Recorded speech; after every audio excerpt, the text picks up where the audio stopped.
Bombarding you guys with videos today, but I really want to get all these videos up before Sunday or Saturday in an ideal world.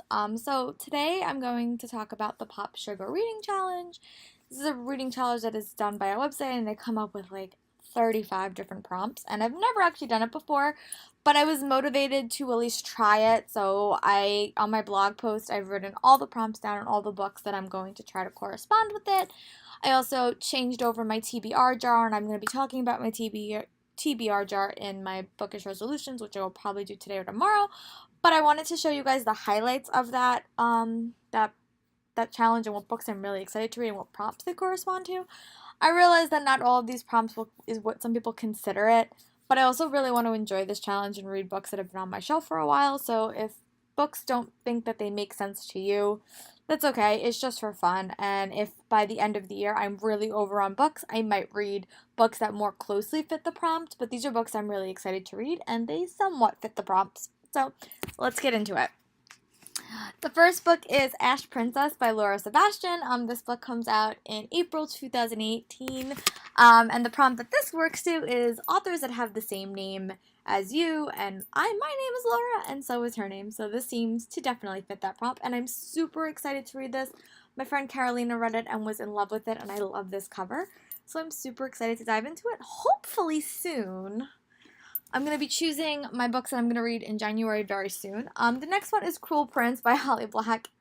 This was probably the hardest prompt for me to come up with because I really don't have ugly covers of books.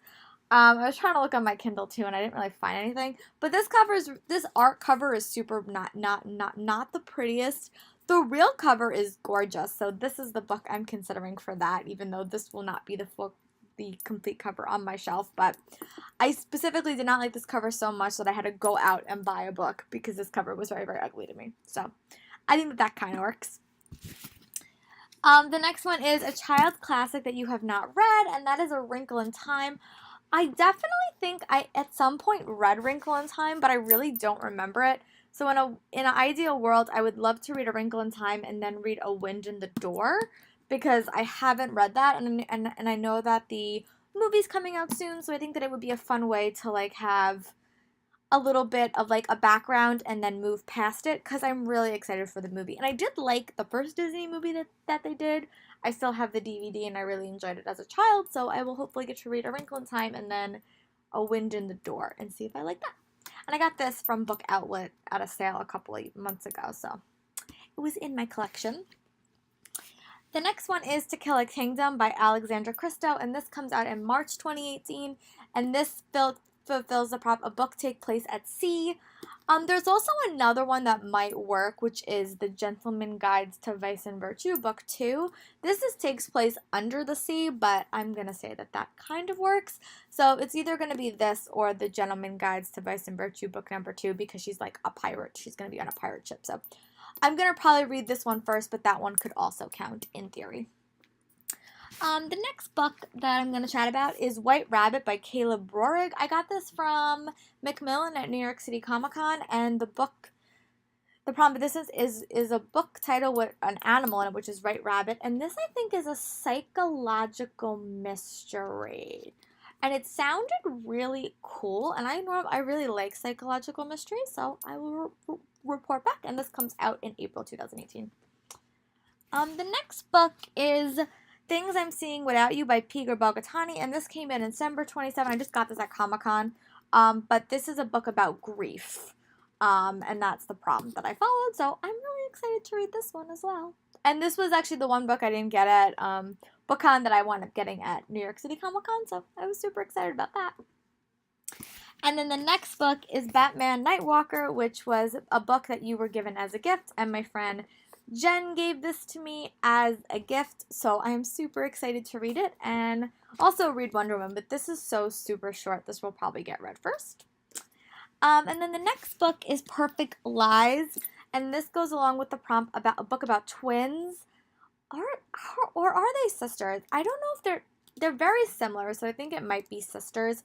So I think they're twins in this. So I would either read this one or The Land of Stories, book 5, which I'm going to listen to the audiobook by Chris Colfer, but one of these would work. But this is the book I had on hand. And then the next prompt that I'm going to hopefully complete is The Archive by V. Victoria Schaub. And this is a book that fits the thing about libraries or a bookstore. So yeah, and I actually have book 2, so this I might actually get to complete this series this year, hopefully. And the next, it probably is the one that doesn't fit it the least, but I'm going to read Hunting Prince Dracula by Carrie Mel Descalco. And this is, I'm going to say it's true crime. I know most people don't agree with me, but I really want to read this. And I just going to fit it for that prompt. And if I can find something that's really a true crime account, I might read it. But this is one that I definitely want to read this year because the Harry Houdini one comes out this year too. And I really definitely want to read that one as well. The next book is not a shock, but it's Fangirl by Rainbow Rowell. I've actually I wanted to reread this for some time, and this book actually can fit 2 ones because it could be the one that mentions another book in the title, which is Carry On, or it can be for a girl who's suffering with a mental illness. So one of those 2, this one will probably fit. But I really hope to reread that so I can actually read Carry On. And then the last book in this video, but you guys can go check out my blog post if you want to see all the other ones that I'm going to do, is Honor Among Thieves by Rachel Kane and Aguirre, and this is a 2018 release. So comment below either here on my blog post if you're participating in the Pop Sugar Reading Challenge, and what is the one book you think I should read quickly or increase to the top of my TBR. I hope you guys are having a great day, and I hope you guys are having a great end of the year, and I'll talk to you guys soon.